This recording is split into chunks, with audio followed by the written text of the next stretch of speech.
Le Marshmallow Challenge, c'est un défi qui a déjà une dizaine d'années, mais qui se retrouve toujours en tête de liste des activités de team building. Dans une classe avec des élèves ou des étudiants, jusque dans les bureaux de l'entreprise en team building, c'est la meilleure activité que tu puisses organiser. À la base, c'est un défi icebreaker, ça signifie qu'on va briser la glace entre les participants et essayer de favoriser l'apparition de liens entre eux. Personnellement, je suis professeur d'économie, donc je donne des cours de finance, de droit, de marketing, de comptabilité, ce genre de choses. Et j'aime vraiment bien utiliser ce défi en début d'année. Ça permet vraiment d'instaurer un bon climat de classe pour la suite et surtout il y a des apprentissages qui sont vraiment incroyables. Tu le verras en deuxième partie de la vidéo, le plus important dans tout ça, c'est le débriefing que tu vas faire avec les participants. Parce qu'il y a vraiment des compétences très sérieuses qui sont développées par ces petits marshmallows. Gestion des ressources, leadership et même des leçons de vie. Je t'explique tout ça juste après l'exécution du défi. Aujourd'hui, on va faire ensemble le Marshmallow Challenge. Ce défi va nous prendre un peu moins de 40 minutes et on va former des équipes de 4 autour d'un bureau. Oui Valentin, un bureau par équipe. Oui Charlotte, vous pouvez vous mettre à 5 mais je ne veux pas avoir d'équipe de 3. Je vais donc fournir à chaque équipe un sac plastique avec le matériel suivant. Forcément, un sac. Vous aurez aussi droit à 20 spaghettis, pas un de plus. Tiens, s'il te plaît, fais-moi des petits tas. Ensuite, vous aurez 4 post-it, mais aussi 4 trombones, 1 mètre de ficelle. Alors, vous pouvez étaler la ficelle sur le banc puisque je vais aussi vous faire 1 mètre de ruban. Et enfin, pour finir, bien sûr, vous recevrez un marshmallow. À mon signal, vous aurez 18 minutes et pas une de plus pour construire la tour autonome la plus haute possible avec le marshmallow en haut. Je passerai ensuite dans les groupes avec ce ruban pour mesurer la hauteur de la tour depuis le banc jusque le haut du marshmallow. Règle numéro 1, vous pouvez modifier, détruire et casser le matériel que je vous ai donné. Vous pouvez casser les pattes, vous pouvez couper le ruban ou la ficelle par exemple. Oui Magali, vous pouvez utiliser le sac plastique. Le seul élément matériel que vous ne pouvez pas modifier, c'est évidemment le marshmallow. Il doit être complet et entier tout en haut de la tour, pas commencer à me le déchirer dans tous les sens. Règle numéro 2, j'ai parlé d'une tour autonome. Ça signifie qu'à un moment, il faudra la lâcher et tout le groupe devra s'écarter pour que je vienne mesurer. Par contre, vous avez éventuellement droit de la coller au banc. Règle numéro 3, on va devoir nettoyer à la fin. C'est un défi qu'on utilise généralement en entreprise dans le cadre de team building. Ça signifie des activités pour briser la glace et améliorer la cohésion d'équipe dans l'entreprise. Mais vous allez voir lors du débriefing, c'est vraiment la partie la plus importante que je vous expliquerai les compétences que vous aurez développées rien qu'avec ces petits marshmallows. Et ça commence maintenant. Dans la version de base, on utilise uniquement des marshmallows et des spaghettis. Ce qui donne ce genre de création où on va assembler des spaghettis avec des petits morceaux de marshmallows. Alors ça fonctionnait plutôt bien, mais dans la version que je t'ai présentée qui est plus actualisée, on a vraiment plus de place pour la créativité. Et surtout pour tous les apprentissages qui vont suivre. Ça donne ce genre de résultats qui sont plus brouillons, mais bon, tellement plus fun. Je t'affiche un résumé si jamais tu veux faire une capture d'écran, ainsi tu pourras toi aussi organiser ce défi.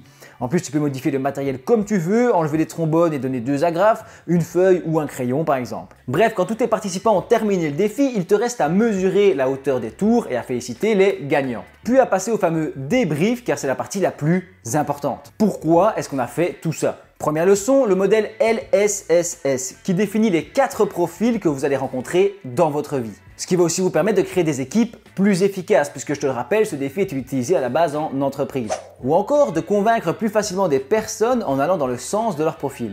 L, c'est pour le leader, c'est-à-dire la personne qui va prendre les décisions pour éviter qu'on tourne en rond. S, c'est pour le suiveur, celui qui exécute son travail sans broncher et qui n'aime pas trop les responsabilités. Il n'y a aucun mal à vouloir être un suiveur. S encore, ça va être pour le savant, c'est-à-dire celui qui est le plus créatif, qui a plein d'idées dans tous les sens, mais qui est incapable de diriger un groupe. Et enfin S pour le saboteur. Sabotage! C'est celui ou celle qui critique tout et qui dit toujours non, mais sans forcément apporter une meilleure solution. Mais en fait, on a besoin de saboteurs pour critiquer le travail, remettre les choses en question et avancer. Par contre, il faudra réussir à les contrôler. Connaître le profil de ton interlocuteur te permettra d'anticiper ses actions et de savoir comment réagir avec lui. Connaître ton propre profil va aussi t'aider à te connaître toi-même. Et dans le cadre du travail en équipe, c'est surtout la meilleure manière de travailler. Tu es certainement au courant du dicton qui se ressemble, s'assemble. Et je le vois dans mon activité, je laisse les jeunes former des groupes eux-mêmes et donc forcément ils se mettent avec leurs amis. Amis qui ont généralement le même profil. Le problème, c'est que ça va créer par exemple un groupe de leaders où ils vont passer leur temps à se disputer le pouvoir. Les suiveurs se sont tous mis ensemble et ils sont prêts à travailler, mais il n'y a personne pour les guider. Les savants, ils ont plein d'idées, ça va dans tous les sens, mais là aussi, personne ne passe à l'action. C'est pourquoi il peut être intéressant de recommencer le challenge lors d'une seconde session. Sauf que cette fois-ci, on va imposer les groupes avec à chaque fois un leader, un savant, un ou deux suiveurs et un saboteur si jamais. Reparlons-en des saboteurs d'ailleurs, puisqu'on est rarement saboteur à la base. Chacun a un profil dominant et puis un penchant vers un autre profil. Je m'explique. Un suiveur penchant leader, c'est quelqu'un qui sera relativement effacé et qui va suivre le groupe. Mais en l'absence d'un leader, il va lui-même prendre cette fonction. Et dans un autre cas, un savant penchant saboteur, c'est quelqu'un qui va donner plein d'idées et qui va être très créatif. Mais si un autre savant meilleur que lui arrive dans le groupe, alors il va se sentir jaloux et va devenir un saboteur. Il va essayer de ruiner les idées de l'autre afin de pousser le groupe à le choisir lui comme savant. Ça fonctionne aussi par exemple avec un leader saboteur qui, s'il n'a pas le pouvoir, se transforme en saboteur. Tout ça appris avec des marshmallows, c'est fou.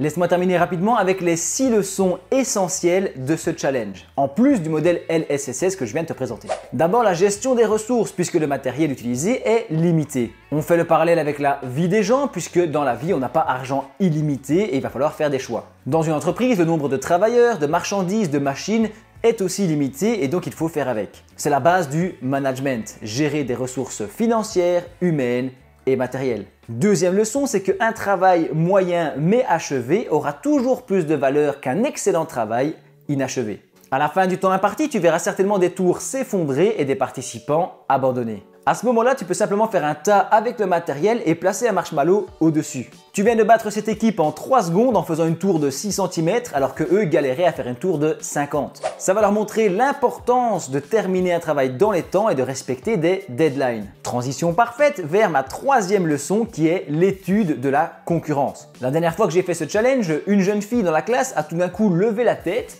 et remarqué que les autres groupes faisaient des tours d'à peu près 20 cm. Elle a donc interpellé son groupe qui était en train de bosser sur une tour de 50 ou 60 qui était vachement bancale. C'est ainsi qu'elles ont décidé de réduire leurs exigences afin de faire une tour moins haute mais suffisante pour battre la concurrence à l'instant T. On apprend ici la veille concurrentielle et la bonne gestion du risque. 4e leçon, ne pas s'entêter dans un projet perdu d'avance. Tu verras forcément des équipes qui ont une idée un petit peu pourrie à la base et qui vont forcer tout le jeu jusqu'à finalement avoir une tour qui s'écroule. Il faut être capable de s'arrêter un moment, de prendre du recul sur son travail, sur son projet et d'accepter qu'on a parfois pris une mauvaise direction. 5e leçon, et c'est pour moi la plus importante, dans votre vie, vous allez forcément rencontrer des éléments parasites. Ça peut être des choses ou même des personnes qui vont vous freiner dans votre progression et vous empêcher de travailler correctement. Il est essentiel d'apprendre à les repérer et à les gérer rapidement, sinon c'est l'échec assuré. Dans notre défi, les participants veulent souvent utiliser tout le matériel alors que ce n'est pas imposé. Par exemple, j'en vois qui essayent de gonfler le sac plastique et après ils le percent avec des trombones, enfin c'est n'importe quoi. Bref, il faut être capable de voir que certains éléments sont parasites et qu'il ne fallait pas les utiliser. Et en plus, certains éléments peuvent être parasites dans un cas et pas dans un autre. Bref, c'est une compétence essentielle. 6e leçon, les apparences sont trompeuses. Le marshmallow, il paraît tout pelucheux, tout mignon, mais lorsqu'on essaie de le placer tout en haut de la tour, on se rend compte qu'il est beaucoup plus lourd que prévu. Ça signifie qu'une tâche peut paraître simple à la base et peut finalement devenir très compliquée. Inversement aussi. Si tu es resté jusqu'ici, fais-le moi savoir en écrivant marshmallow dans les commentaires et moi je te dis merci d'avoir regardé ma vidéo jusqu'au bout.